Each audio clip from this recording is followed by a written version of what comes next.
بسم الله الرحمن الرحيم. السلام عليكم ورحمة الله وبركاته. كلنتي وعلى وناكسن عدي ميل كسو دنيا كجوجتان ومع الادويتشيل على الموسى oo idin leh kusoo dhawaada casharkeeni maadada physics-ka form 3 casharkii labaad specific capacity insha Allah ta'ala ku qaadan doonaa casharkeena maanta. casharkeena hore waxaan kusoo qaadanay heat capacity iyo waxa uu yahay iyo calaamada loo isticmaalo iyo SI unitkiisa ama waxa weeye halbeega caalamiga yani loo isticmaalo heat capacity-ga iyo qaacidada loo isticmaalo heat capacity hal tusaale aan ku soo qaadanay insha Allah casharkeena waxaan ku qaadan doonaa tusaale labaad iyo casharkeena maanta oo ah specific heat capacity. specific heat capacity waxa uu yahay yaaf Soomaaliya waxa loo yaqaanaba xagga dambe ku sheegi doonaa laakiin aan tusaalaha qaadano insha Allah ku saabsan casharkeena hore ku saabsan waaye tusaale waxaan odhanayaa the heat capacity baan tusaale hore waxaan lagu weydiiyay maxay heat capacity laakiin kan waxa lagu weydiinaya quantity of heat ama ka lagu weydiiyay heat capacity-ga of a piece qurub of copper oo nuxaasa ayaa waxa uu yahay baa lagu yiri 200 oo joule. What's the amount waa maxay xadiga of heat kulka required loo baahan yahay to rise in kor loogu qaado it is temperature heerkulkeeda so from ka bilaabay maxay 30 degree Celsius 30 degree Celsius oo maxay u dhamaanaya maxay 100 degree Celsius 100 degree Celsius. marka waxa lagu yiri heat capacity-ga ay leedahay waxa loo yaqaano copper oo heat capacity-geedu uu yahay 200 oo joule intee leg ama xad intee leg oo kul ah ayaa loo baahan yahay in 1 degree wax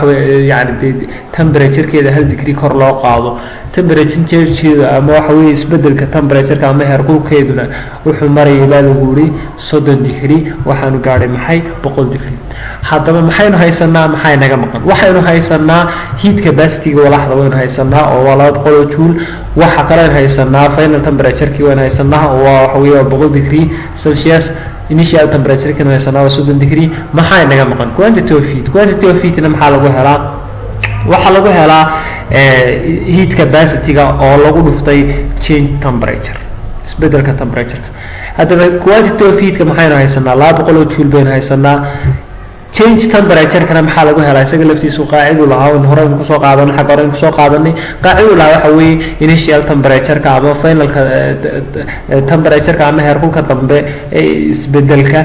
yani initial temperature-ka oo laga jaray final temperature-ka oo laga jaray initial temperature-ka. haddaba final temperature-keedu waa 100 degree Celsius haddaynu ka jarno initial temperature-keena oo 30 degree waa 70 haddaynu ku dhufano 200 waxa weeye waxay noo soo baxaysaa 14,000 oo joule. marka quantity of heat-ka aynu u baahannahay waaxda copper oo heat capacity-geedu yahay 200 oo joule ayaynu 1 degree kor ugu qaadno waxa weeye 14,000 oo joule aynu baahan xaddi يعني amount ka ama xadiga aynu baahanay waa 14,000 oo joule. haddii ka wadaagtaan Soomaa marka waxaan intaa ka gudbinaa insha Allah casharkeena maanta specific heat capacity waa hadaba waxa specific macnaheedu waxa weeye waa gaara heat waa kulkii capacity waa qaadkii. marka waa maxay waa qaadka yani waa qaadka gaarka ee kulku uu leeyahay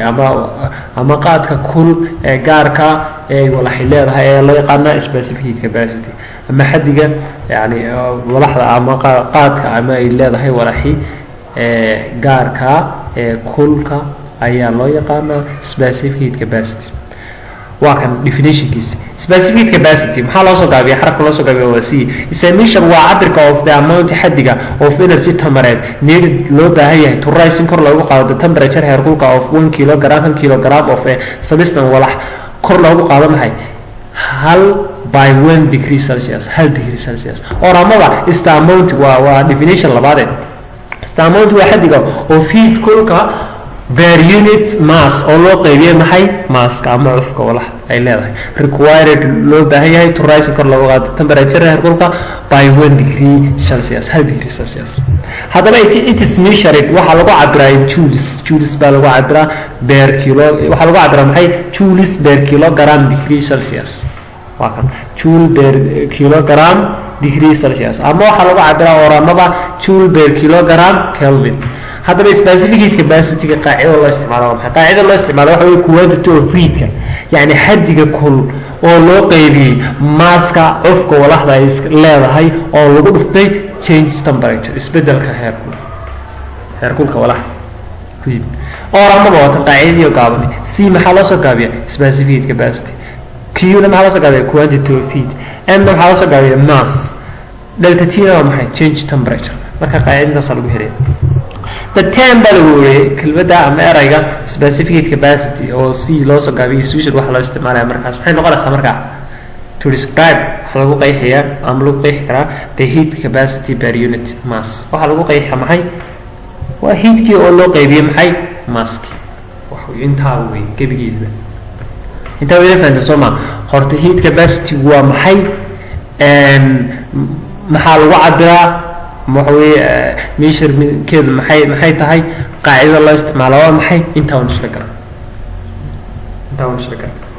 waayo waxa ay tahay waxa weey waa xaddiga tamareed ee loo baahan yahay in 1 degree kor loogu qaado waa 1 kilogram oo walax ay leedahay in 1 degree Celsius kor loogu qaado ama waa maxay yani waa xaddiga kul oo loo qaybiyay maaska si kor loogu qaado maxay 1 degree Celsius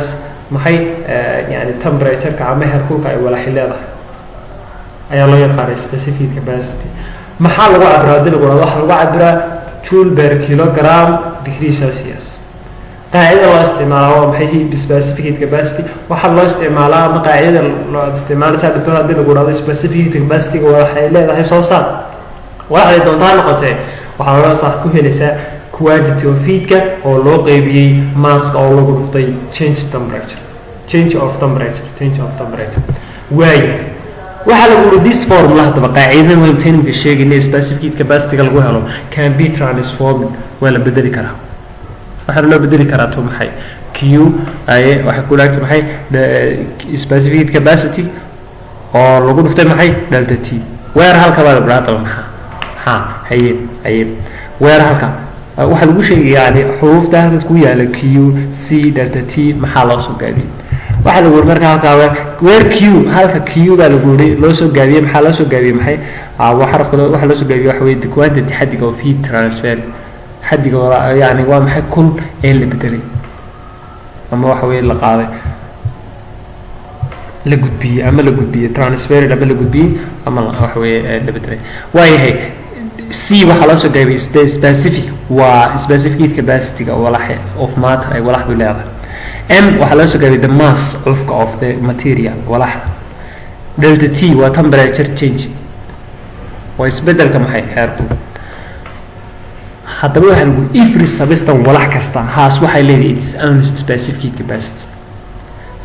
heat capacity iyada u gaara ay walax kasta leedahay waxay doontaa noqotaa ama solid noqotaa ama liquid noqoto ama gas noqoto materials ka class way haddaba table of specific heat capacity of some material waxa weey jadwal yar oo tusayo qaar kamid ah materials ka qaar specific heat capacity way substance halka walaxda gaarka noo tahay specific capacity geedii ay noo yaal oo maxaya joule per kilogram degree Celsius water البيئة وحال بيئة specific heat capacity gooda haddii 1 degree Celsius aad doonayso inaad biyaha kor u qaado temperature-kooda ama heerkulka ay biyaha taagan yihiin waxaad u baahan tahay specific heat capacity-ga aad u baahan tahay inaad ku bedesho 1 degree Celsius aad kor ugu qaado temperature-ka ama heerkulka biyuhu waa maxay waa 4000 inta wada leeyahay soma ice baraf oo kale 2100 weeyaan iyadoo alcohol iyadoo 2500 waayahay aluminium state marka specific capacity ay walax leedahay walax kastaaba waa mid iyadoo gaar oo walax kasta la mid ma jirto walax labada xoolo specific capacity uu isku mid yahay suurtagal ma marka maxay leedahay waa xaq sare lagu tilmaamo waxa lagu walax kasta maxay leedahay this our specific capacity iyadoo gaar bal imka halkan fiirso biyo waa maxay waa 4 ice waa maxay waa 2000 alcohol waa maxay 2000 iyo 500 أنا وده اسمه ما والله بكون يبغى تحسنا أنا بكون يشوف بقول ألمونيوم توكالة ستيت بقوليه يوحوي أنا يستيت marka afarta walxood midna isku mid maaha heat capacity-gooda ama waxaan jeedaa specific heat capacity-gooda isku mid maaha